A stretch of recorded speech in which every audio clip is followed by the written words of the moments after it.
तो बच्चों आज 3 डायमेंशनल ज्योमेट्री शुरू करते हैं। ये आपके सेकंड टर्म का एक इंपॉर्टेंट टॉपिक है और इससे भी 5 मार्क्स के क्वेश्चंस आएंगे। तो 3 डायमेंशनल ज्योमेट्री में हमें 2 टॉपिक्स पढ़ने हैं, the straight line and the plane. आज हम स्ट्रेट लाइन शुरू करेंगे और आज की क्लास ज्यादा इंपॉर्टेंट होगी। स्ट्रेट लाइन का पूरा बेसिक आज सीख जाओगे और बेसिक अगर सीख गए तो फिर टाइम नहीं लगेगा, क्वेश्चंस बिल्कुल आपके लिए आसान हो जाएंगे और इजीली तुम सॉल्व कर पाओगे पूरे टॉपिक को। तो आज का टॉपिक हमारा होगा the straight line.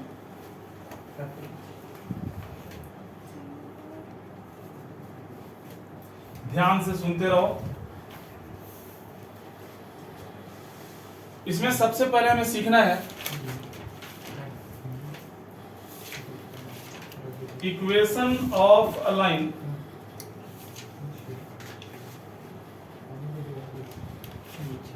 passes through a given point and parallel to a given vector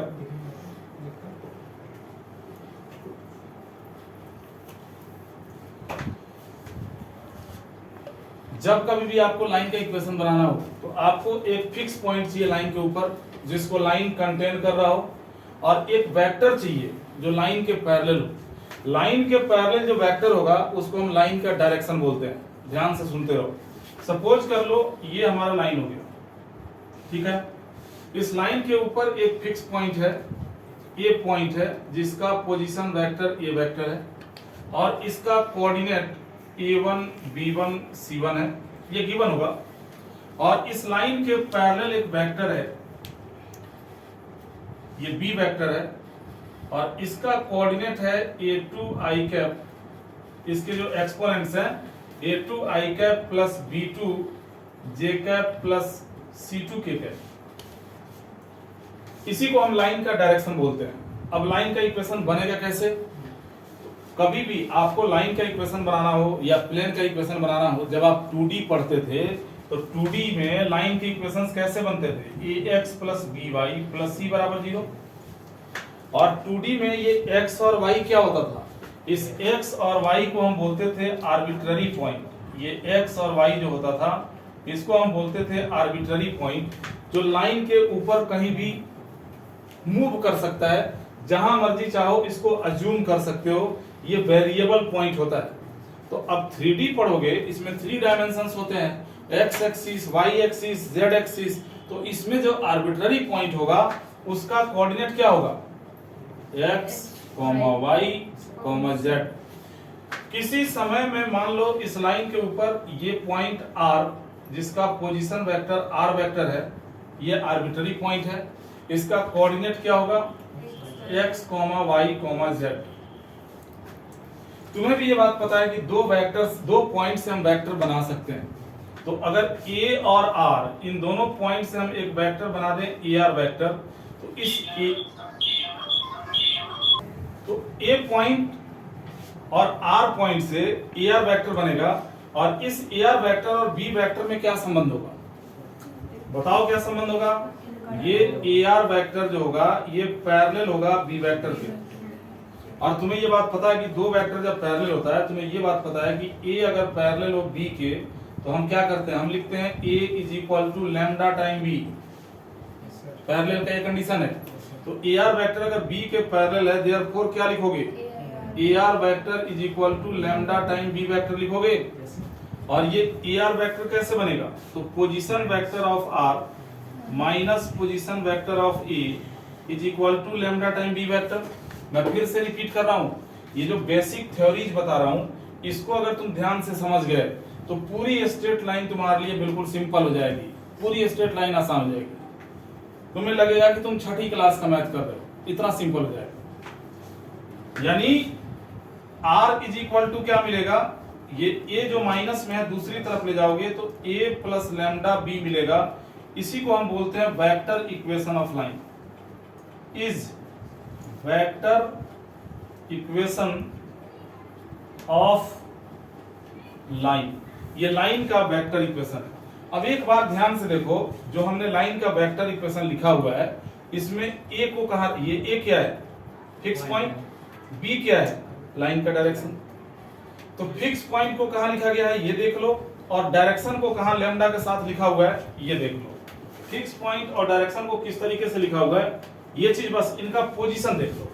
कहने का मतलब ये हुआ कि आगे से अगर कोई लाइन का इक्वेशन आपको ऐसा मिल जाए कि r is equal to I cap plus 2j cap plus 3k cap plus lambda time I cap minus 2j cap minus k cap, compare करो, ऐसे ही दिखेगा लाइन का इक्वेशन वेक्टर फॉर्म में, इसको इससे कंपेयर करो। इस इक्वेशन को देख के क्या बोलोगे कि ये लाइन एक पॉइंट से पास कर रहा है, कौन से पॉइंट से, 1 2 3, यही है वो फिक्स पॉइंट जिसको लाइन कंटेन कर रहा है। और ये लाइन एक वेक्टर के पैरेलल है, वो वेक्टर कौन सा है जिसके पैरेलल है, I cap minus 2j cap minus k cap. यानी हमारा लाइन इसको कंटेन कर रहा है और इसके पैरेलल है, यही पहचानने आना चाहिए। 50% बच्चों को इतनी छोटी चीज पहचान में नहीं आती है लास्ट तक, उनसे स्ट्रेट लाइन उनको इसीलिए टफ लगता है। अब ध्यान दोगे यहाँ पे, अगर मैं r को, a को और b को इनके एक्सपेंडेड फॉर्म में लिख दूं तो r की जगह पे, r वेक्टर की जगह पे क्या लिखोगे, x i cap plus y j cap plus z k cap is equal to, a vector की जगह पे क्या लिखोगे, a1 i cap plus b1 j cap plus c1 k cap, और प्लस में है लैम्डा, फिर b वेक्टर को क्या लिखोगे, a2 i cap plus b2 j cap plus c2 k cap. एक काम करो, ये भी वेक्टर ही है, और एक तरीके से अगर देखा जाए i एक साथ कर दें, j एक साथ कर दें और k एक साथ कर दें तो इधर भी वेक्टर बन जाएगा। और दो वेक्टर्स जब बराबर करोगे, इक्वेट करोगे, तो कैसे इक्वेट करोगे, x कंपोनेंट के बराबर, y कंपोनेंट के बराबर और z कंपोनेंट के बराबर। चलो ये काम करके देखते हैं, x i cap plus y j cap plus z k cap is equal to, lambda से इंटू करने के बाद जब इसमें से और इसमें से i बाहर करोगे तो a1 plus lambda a2 i cap हो जाएगा, j और j कॉमन करोगे तो b1 plus lambda b2 into j cap हो जाएगा, k और k जब कॉमन करोगे तो c1 plus lambda c2 into में k कैप हो जाएगा।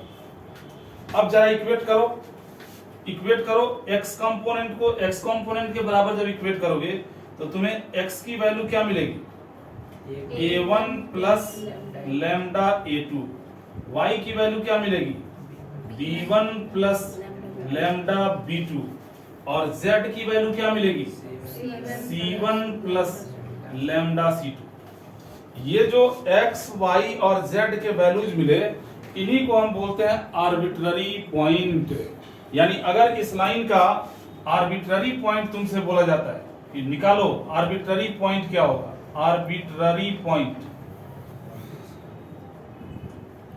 देखो, बताओ, यहां से 1 लोगे और यहां से लैम्डा, यहां से 2 लोगे, यहां से -2 लैम्डा। अगर समझ में ना आए तो बोल सकते हो, यहां से k का कोफिशिएंट 3 लोगे और यहां से ले लोगे माइनस लैम्डा, ये निकल गया आर्बिट्ररी पॉइंट। आर्बिट्ररी पॉइंट भी आपको निकालने आना चाहिए। फिर से देखो, रिपीट कर रहा हूं दोबारा, क्या किया हमने, i का कोफिशिएंट एक साथ ले लिया, j का कोफिशिएंट एक साथ ले लिया, और k का कोफिशिएंट एक साथ ले लिया। भाई लैम्डा से तीनों को इंटू करोगे ना तो k का कोफिशिएंट क्या होगा, माइनस लैम्डा, यहाँ k का कोफिशिएंट क्या होगा, 3। इस तरीके से आर्बिट्ररी पॉइंट निकालते हैं अगर कोई लाइन वेक्टर फॉर्म में दिया हुआ हो तो। आगे देखो, अब यहां से अगर हम लैम्डा की वैल्यू निकालें तो कैसे निकालेंगे, a1 माइनस में आएगा, a2 अपॉन में आएगा, यानी लैम्डा का वैल्यू क्या होगा, x minus a1 upon a2। यहां से लैम्डा का वैल्यू क्या होगा बच्चों, y minus b1 upon b2। यहां से लैम्डा का वैल्यू क्या होगा, z minus c1 upon c2। अब लैम्डा का वैल्यू ये भी है, लैम्डा का वैल्यू ये भी है और लैम्डा का वैल्यू ये भी है। तो तुम ही बताओ कि ये तीनों बराबर होगा कि नहीं होगा? तो लैम्डा के तीनों वैल्यूज को अगर हम इक्वेट करें तो कैसा दिखेगा? यानी x minus a1 upon a2 is equal to y minus b1 upon b2 is equal to z minus c1 upon c2, ऐसा ही दिखेगा ना? इसी को हम बोलते हैं कार्टेशियन इक्वेशन ऑफ लाइन। ये कार्टेशियन फॉर्म हो गया। इसे हम क्या बोलते हैं?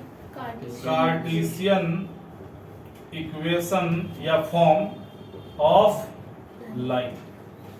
जिस प्रकार तुमने वेक्टर फॉर्म में देखा था कि फिक्स पॉइंट को आगे लिखते हैं, डायरेक्शन को लैम्डा के साथ लिखते हैं, वैसे ही देखो कार्टेशियन फॉर्म में फिक्स पॉइंट को कहां लिखा गया है?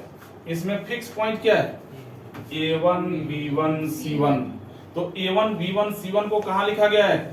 माइनस में। देखो minus a1 minus b1 minus c1। और जो डायरेक्शन है a2 b2 c2 उसे कहां लिखा गया है? नीचे a2 b2 c2 दिख रहा होगा। तो अगर कन्वर्जन आ जाता है, ये वेक्टर इक्वेशन दिया है, अगर मान लो इसको कार्टेशियन फॉर्म में कन्वर्ट करना है तो कैसे कन्वर्ट करोगे? Cartesian equation of above line is इस लाइन का कार्टेशियन इक्वेशन फिक्स पॉइंट है 1 2 3। तो देखो x माइनस 1 लिख दोगे, y माइनस 2 लिख दोगे, z माइनस 3 लिख दोगे। लिख दिया 1 2 3। और इसके डायरेक्शंस हैं i minus 2j minus k। तो i का मतलब नीचे 1 लिखोगे, माइनस 2j मतलब माइनस 2 लिखोगे और माइनस k मतलब माइनस 1 लिखोगे। ध्यान से देखो। तो आपको बेसिक में क्या आना चाहिए? बेसिक जो लाइन का कंसेप्ट है उसमें क्या आना चाहिए? आर्बिट्ररी पॉइंट निकालने आना चाहिए, वेक्टर से कार्टेशियन में कन्वर्जन आना चाहिए और कार्टेशियन से वेक्टर में कन्वर्जन आना चाहिए। वेक्टर इक्वेशन दिया हो तो भी फिक्स पॉइंट और डायरेक्शन निकालने आना चाहिए, कार्टेशियन इक्वेशन दिया हो तो भी फिक्स पॉइंट और डायरेक्शन निकालने आना चाहिए। कहने का मतलब ये हुआ कि बाय द वे आपको एक लाइन मिल गया x minus 2 upon 3 is equal to y plus 4 upon minus 2 is equal to z minus 1 upon 5। तुमसे अगर ये पूछा जाए कि ये लाइन किस पॉइंट को कंटेन कर रहा है तो तुम्हारा आंसर क्या होगा? Plus 2 comma minus 4 comma plus 1। Line का डायरेक्शन क्या है? 3i minus 2j plus 5। यहां तक ठीक है? अगर इसका आर्बिट्ररी पॉइंट निकालना है, आर्बिट्ररी पॉइंट क्या होता है? ये आर्बिट्ररी पॉइंट क्या था? ये आर्बिट्ररी पॉइंट क्या है? x, y और z के जो वैल्यूज होते हैं उन्हीं को आर्बिट्ररी पॉइंट बोलते हैं। ये किसका वैल्यू है? डेरिवेशन इसलिए तो बताया जाता है। ये किसका वैल्यू है? लैम्डा का। ये किसका वैल्यू है? लैम्डा का। ये किसका वैल्यू है? लैम्डा का। बारी बारी से जब इन तीनों को लैम्डा के बराबर रखोगे, इसको जब लैम्डा के बराबर रखोगे तो x की वैल्यू क्या मिलेगी? 3 लैम्डा प्लस 2। इसको लैम्डा के बराबर रखोगे minus 2 lambda minus 4।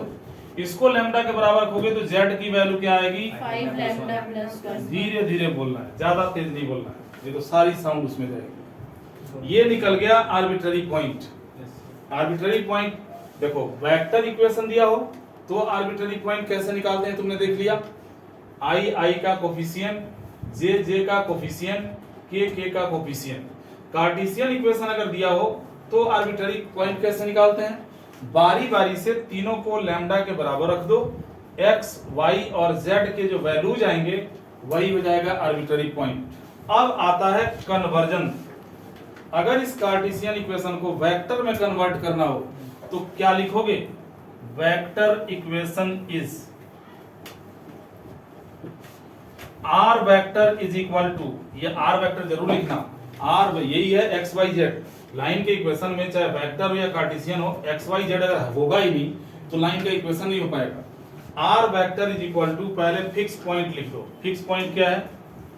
2i cap minus 4j cap plus k cap और प्लस म्यू या लैम्डा कुछ भी ले सकते हो into 3i cap minus 2j cap plus 5k cap.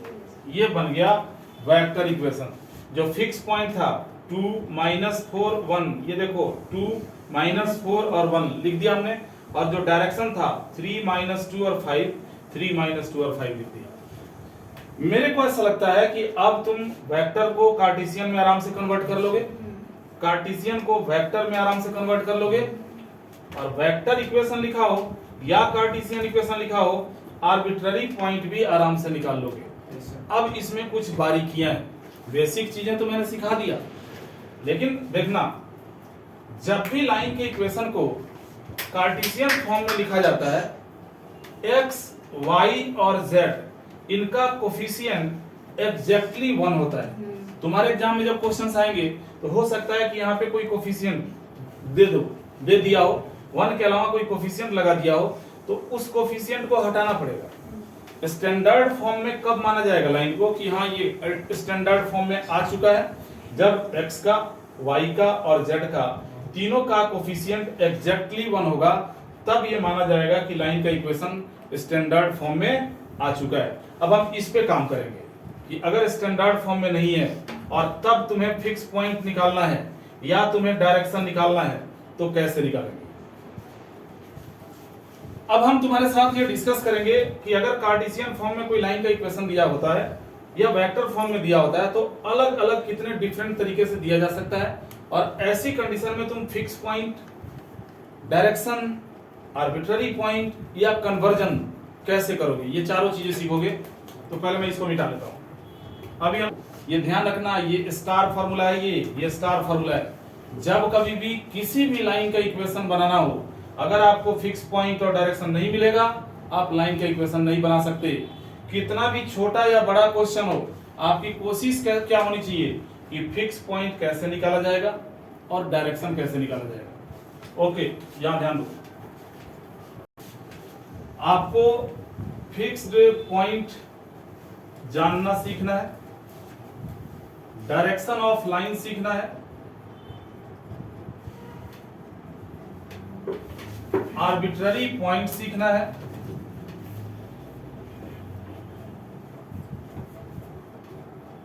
और कन्वर्जन सीखना है। ये चार चीजें आपको सीखनी है। पहला क्वेश्चन, पहला टाइप हम उठाते हैं। मान लो आपका इक्वेशन आ गया 2x - 1/3 is equal to 2 - y/5 is equal to z/-1। अब देखो इसमें क्या क्या दिक्कत है, इसमें क्या क्या प्रॉब्लम है। पहली प्रॉब्लम x के साथ इंटू में 2, दूसरी प्रॉब्लम y के साथ इंटू में -1। z ठीक है, तुम कहोगे z के माइनस में कुछ नहीं है, तो z के माइनस में 0 लगा सकते हो, कोई दिक्कत नहीं होगी। क्या करोगे इसमें, अगर इस 2 को हटाना है, ऊपर नीचे 2 से डिवाइड कर दोगे, ऊपर और नीचे 2 से डिवाइड कर दोगे। जब इसको डिवाइड करोगे तो ये बन जाएगा x -1/2/3/2। इसको -1 से डिवाइड करना पड़ेगा, क्योंकि y का कोफिशिएंट -1 हो। जो भी को 1 को छोड़ के अदर देन 1 कोई भी कोफिशिएंट हो, उसी से ऊपर नीचे डिवाइड करो। -1 से डिवाइड करोगे तो y -2/-5 बन जाएगा, और ये हो जाएगा z -0/-1। ये काम तो हो गया। अब तुरंत क्या करो, इसको वेक्टर फॉर्म में कन्वर्ट करो। वेक्टर फॉर्म में लिखोगे तो क्या लिखोगे, r vector is equal to -½ है तो +½ लोगे, -2 है +2 लोगे, और 0 के कैप लिखने की जरूरत,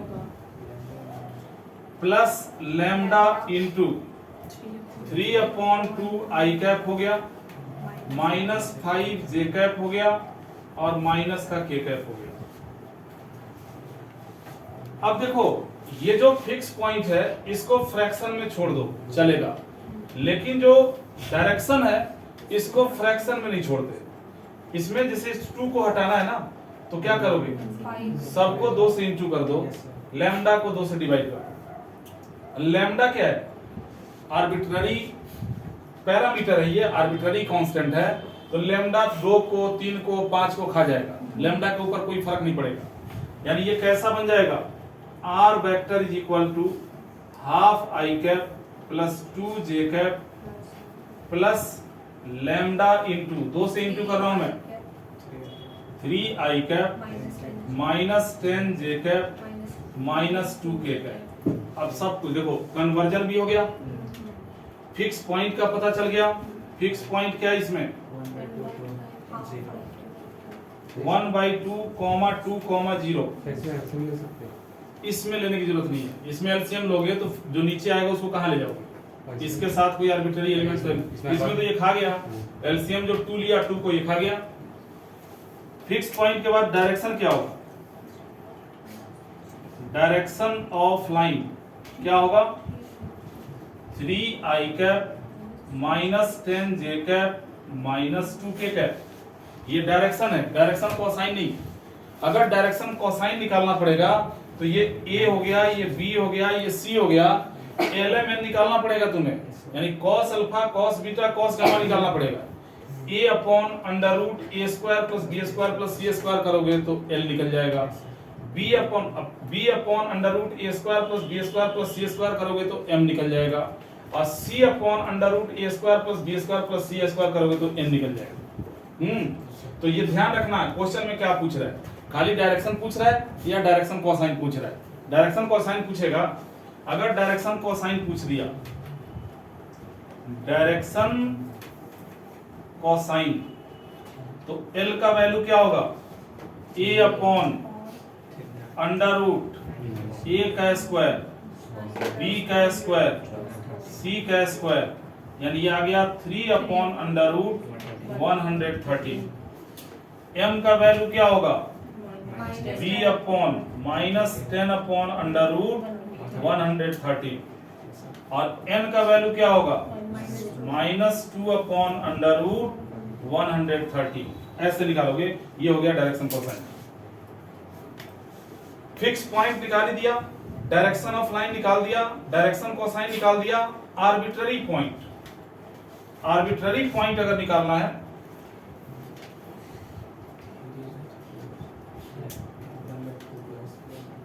आर्बिट्ररी पॉइंट क्या होगा, तो यहां से आई का कोफिशिएंट क्या है 1/2, यहां से क्या है प्लस का 3 लैम्डा, यहां से जे का कोफिशिएंट क्या है 2, यहां से जे का कोफिशिएंट माइनस का 10 लैम्डा, इसमें के नहीं है, यहां से के का कोफिशिएंट माइनस 2 लैम्डा, ये निकल गया आर्बिट्ररी पॉइंट।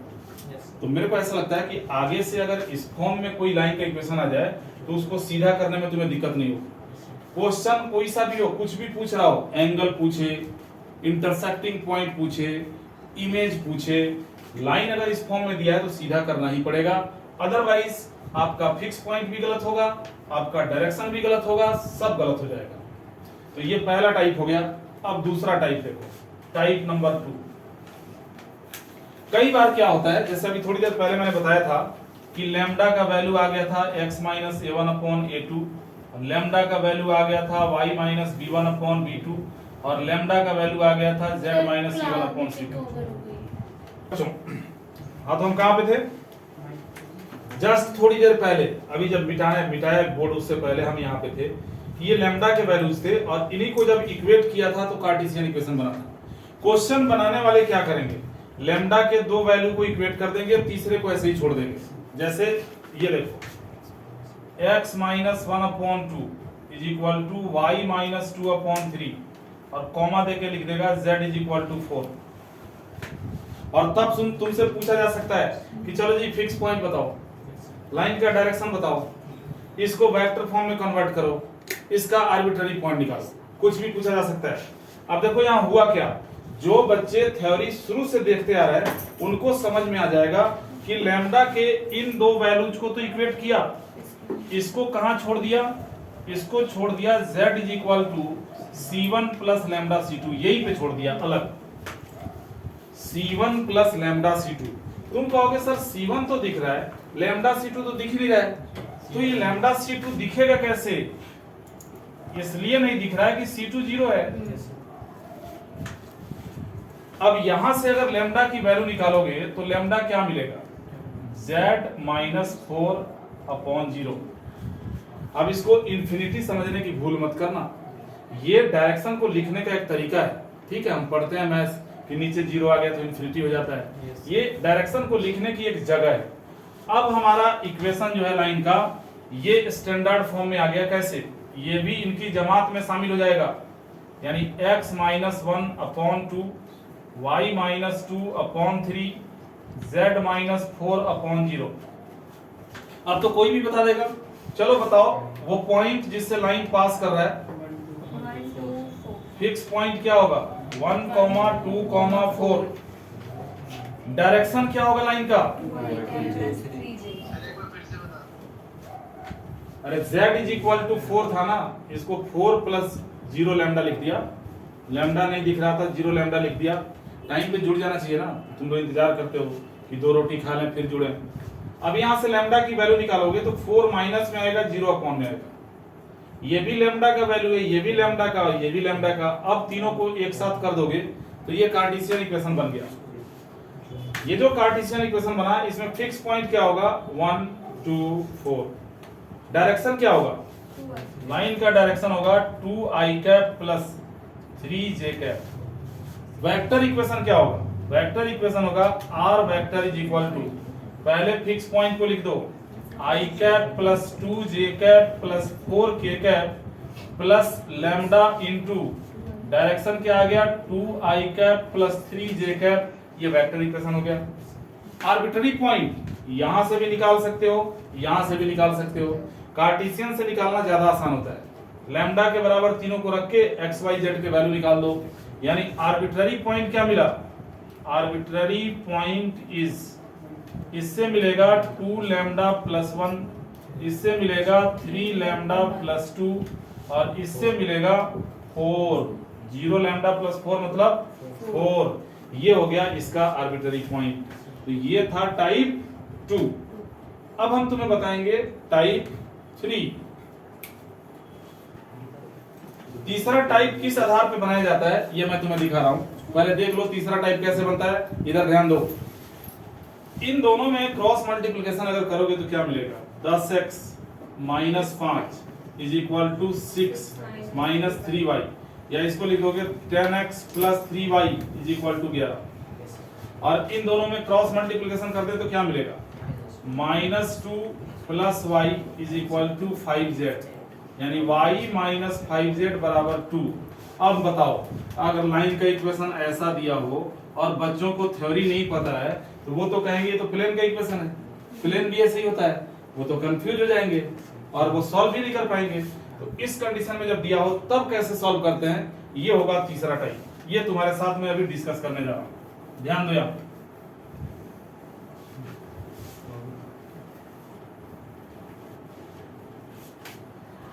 हाँ जी बच्चों, अगर मान लो यही fix point, direction of line, arbitrary point on conversion, यही काम करना है, ये चारों चीज करना है।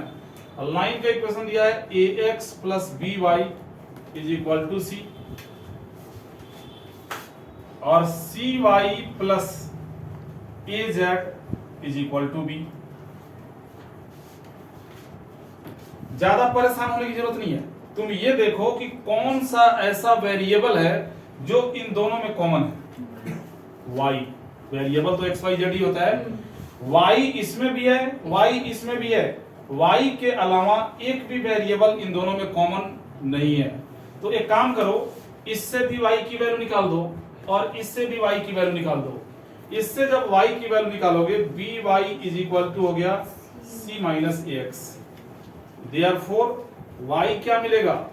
c - ax/b। इससे भी y की वैल्यू निकालो, cy = b - az। Therefore y का वैल्यू क्या मिलेगा? b - az/c। अब तुम ही सोचो, y का वैल्यू ये भी है और y का वैल्यू ये भी है, तो ये तीनों आपस में बराबर होंगे कि नहीं होंगे? काट दो। देयरफॉर तुम क्या लिखोगे, c minus A X upon B is equal to Y is equal to B minus A Z upon में सी।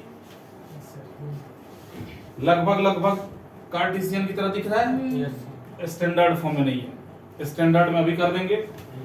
इसको स्टैंडर्ड में लाना है तो माइनस ए से ऊपर नीचे डिवाइड करो। माइनस ए से जब ऊपर डिवाइड करोगे तो बनेगा x माइनस सी अपॉन ए, नीचे माइनस बी अपॉन ए। इसमें कुछ नहीं करना, ये y minus zero upon one है। माइनस ए से इसको भी डिवाइड करोगे तो बन जाएगा z minus B upon A upon minus C upon A. अब तुरंत इसको वेक्टर में कन्वर्ट करो, यानी r vector is equal to क्या मिलेगा, c upon A I cap. Zero J cap लिखना है तो लिख दो, वैसे जरूरत नहीं थी। अब plus b upon A K cap plus lambda into direction को लिखो minus b upon A I cap plus J cap minus C upon A K cap. तो लग रहा है कि सबको समझ में आ रहा होगा।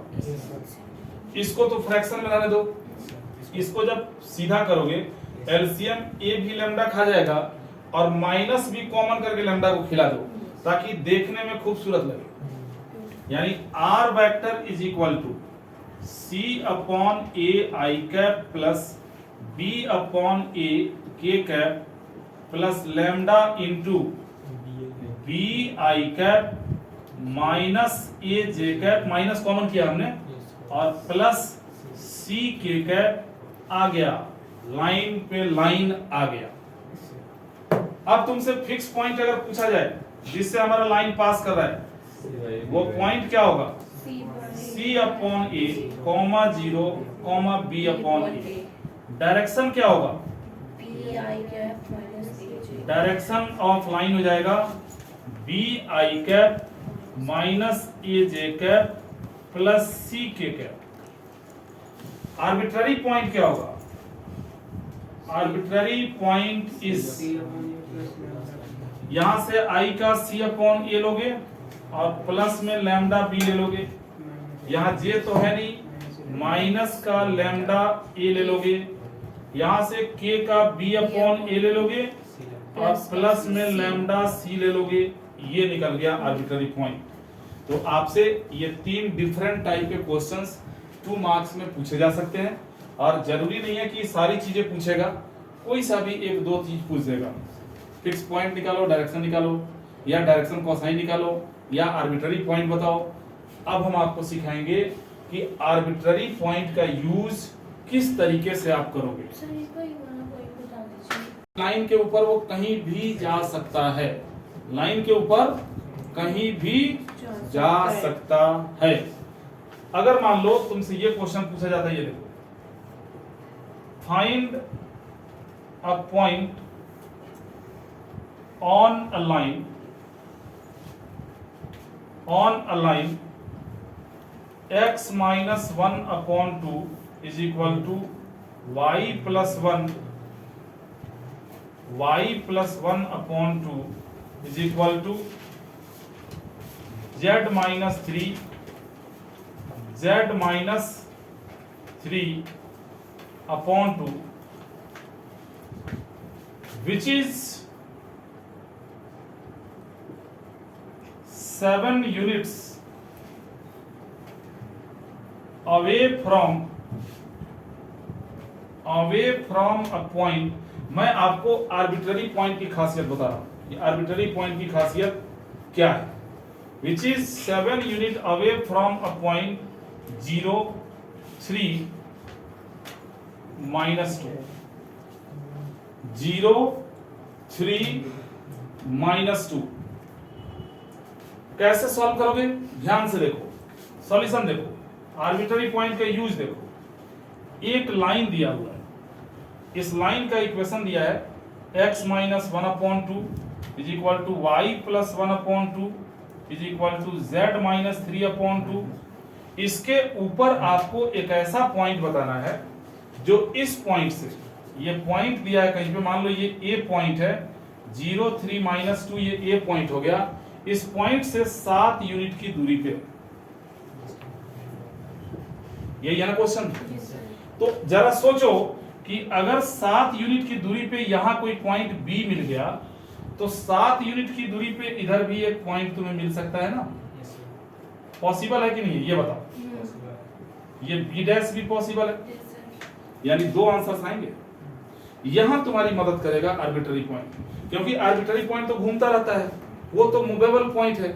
हम मान लेंगे कि आर्बिट्ररी पॉइंट ही पॉइंट बी है और डिस्टेंस फार्मूला लगा देंगे, सॉल्व हो जाएगा। समझ में आ रही है मेरी ये बात? समझ में आ रहा है? देख फिर से करके दिखा रहा हूं। आर्बिट्ररी पॉइंट ऑफ लाइन क्या होगा? लाइन का आर्बिट्ररी पॉइंट, अब तुम बहुत कुछ सीख चुके हो। इसको लैम्डा के बराबर रखोगे 2 लैम्डा प्लस 1, इसको लैम्डा के बराबर रखोगे 2 लैम्डा माइनस 1, इसको लैम्डा के बराबर रखोगे 2 lambda plus 3। Suppose arbitrary point is point B. हमने ये मान लिया कि यही आर्बिट्ररी पॉइंट ये बी पॉइंट है। देयरफॉर अब लगा दो डिस्टेंस फार्मूला। डिस्टेंस फार्मूला क्या होता है? Under root x2 minus x1। ये देखो ये बी पॉइंट है, ये x2 y2 z2, x1 y1 z1। वैसे आप किसी को भी इसको x1 y1 z1, इसको x2 y2 z2 मान सकते हो, आपकी मर्जी है। x2 माइनस x1 करोगे यानी 2 लैम्डा प्लस 1 का whole square, plus y2 minus y1 करोगे, 3 को घटाओगे तो 2 लैम्डा माइनस 4 का होल स्क्वायर, घटाना सीखो, plus z2 minus z1, minus 2 को जब इसमें से घटाओगे 2 लैम्डा प्लस 5 का whole square is equal to हो गया 7। तुम्हें भी पता है कि स्क्वायरिंग करना है, स्क्वायरिंग कर देंगे हम। स्क्वायरिंग हमने किया, दोनों तरफ स्क्वायरिंग बोथ साइड्स। इधर रूट हट गया, इसे एक्सपेंड करके लिखो, a का square plus 2ab plus b square. इसको एक्सपेंड करो, a का स्क्वायर माइनस 2ab, 4 दूने 8 दूने 16 लैम्डा प्लस b का स्क्वायर। इसका एक्सपेंड करो 4 lambda square plus 20 lambda plus 25 is equal to 7 का स्क्वायर हो गया 49। ये हो गया 4 4 8 4 12, 12 लैम्डा स्क्वायर हो गया, 4 लैम्डा और 20 लैम्डा, 24 में से 16 गया, प्लस का हो गया 8 लैम्डा। 1 और 16 17 हो गया, और 17 और 25 42 हो गया, में से 49 घटा दोगे -7 इज इक्वल टू 0। बन गया क्वाड्रेटिक। अरे क्वाड्रेटिक बन गया। Yes sir. जब इसका फैक्टर कर दोगे 12 7 जा 84, अब फैक्टर कर दोगे तो लैम्डा निकलेगा कि नहीं? मेरे पास 14 और 6 होगा, मेरे पास जगह कम है, तुम इसको कर सकते हो। लैम्डा के 2 वैल्यू जाएंगे, ये हो जाएगा 12 lambda square plus 14 lambda minus 6 lambda minus 7 बराबर 0। इन दोनों में से 2 लैम्डा कॉमन करोगे तो क्या बचेगा? 6 लैम्डा प्लस 7। इनमें से -1 कॉमन करोगे, 6 lambda plus 7 is equal to 0 हो गया। यानी लैम्डा के 2 वैल्यूज क्या मिले? एक मिला -6/7, दूसरा मिला 1/2। इन्हीं लैम्डा के वैल्यूज को बारी बारी से जब यहाँ डालोगे आर्बिट्ररी पॉइंट में तो आपका आंसर आ जाएगा। आपको बी पॉइंट ही तो निकालना था, मिल गया कि नहीं मिल गया? इस तरीके से यूज करते हैं आर्बिट्ररी पॉइंट को।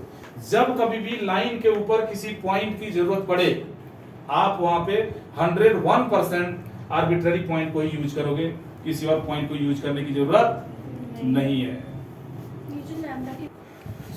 बस 2 मिनट और मेरी बात सुन लोगे, उसके बाद बेसिक कंसेप्ट लगभग खत्म हो जाएगा। फिर अगली क्लास में, अगली जो हमारी क्लास होगी उसमें हम आपको 3 डिफरेंट कंडीशंस और सिखाएंगे, और तीसरी क्लास में स्ट्रेट लाइन खत्म हो जाएगा। यानी स्ट्रेट लाइन से रिलेटेड कोई भी क्वेश्चन आएगा आराम से कर दोगे। 3 क्लास का टॉपिक है ये। समझाना ये है कि ये बताओ कि अगर 2 लाइन पैरेलल हो तो क्या इनकी खासियत क्या होगी, इनकी पहचान क्या होगी? दो लाइन जब पैरेलल हो तो दिशा इनकी बराबर होती है, डायरेक्शन बराबर होती है। यानी इसका इक्वेशन अगर r is equal to a1 plus lambda B vector है तो इसके पैरेलल लाइन का equation r is equal to a2 plus mu B vector होगा। एक ही इक्वेशन में लैम्डा लैम्डा ही लेते, बदल दो, म्यू ले लो, अल्फा बीटा टी एस कुछ भी ले सकते हो। तो ये मैंने क्यों बताया आपको, एक नंबर में क्वेश्चन आ जाता है कि एक लाइन का इक्वेशन बनाओ जो किसी दिए गए लाइन के पैरेलल हो।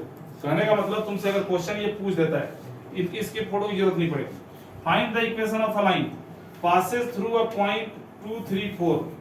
बच्चों मैंने क्या बताया तुम्हें कि जब भी लाइन का इक्वेशन बनाना हो फिक्स पॉइंट और डायरेक्शन, यही तो चाहिए ना। फिक्स पॉइंट दे दिया, find the equation of line passes through a point 2 3 4 and parallel to a line r vector is equal to i cap plus t into 2i minus j plus 3k। यहां ध्यान दो, हमें एक ऐसे line का equation बनाना है जो इस पॉइंट को कंटेन कर रहा है और इस लाइन के पैरेलल। क्या होगा इक्वेशन, तो भाई तुम्हें फिक्स पॉइंट मिल गया और डायरेक्शन यही होगा ना जो इसका है। अरे पैरेलल लाइन के डायरेक्शन ये देखो, पैरेलल लाइन के डायरेक्शन सेम होते हैं, यानी रिक्वायर्ड लाइन क्या बनेगा, required line is r vector is equal to, ये फिक्स पॉइंट ले लो, 2i cap plus 3j cap plus 4k cap और प्लस लैम्डा इंटू डायरेक्शन यहां से उठा लो, 2i cap minus j cap plus 3k cap. ये बन गया लाइन का इक्वेशन।